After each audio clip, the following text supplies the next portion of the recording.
Kia ora, I'm Mary Jo, Kiwibank economist. Inflation jumped by 0.8% in the March quarter of this year, and the rise in overall prices was mainly driven by higher transport and housing-related costs. Petrol prices picked up, and that saw the transport group as a whole record a 4% gain, which is the largest quarterly rise in over a decade. Rents rose as well as the government's rent freeze came to an end, and construction costs also lifted in the quarter. Supply shortages are really starting to bite for the construction sector. The sector is finding it difficult to source key materials like timber, and that's pushing up production costs.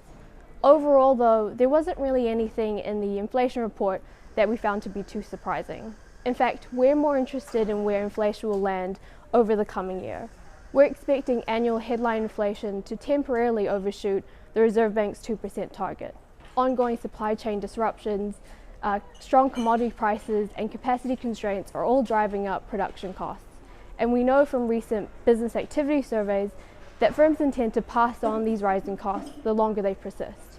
For the June quarter in particular, the annual numbers will be especially strong, and that's because prices actually fell in the June quarter last year. So we might see annual inflation spiking to around 2.5%. But it's important to note here that these price pressures are only temporary.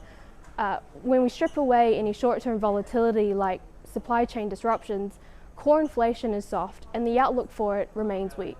The economy is just not yet strong enough to generate a sustained lift in prices and wage growth. So when setting monetary policy, the Reserve Bank will likely look through the upcoming rise in inflation, just like every other central bank.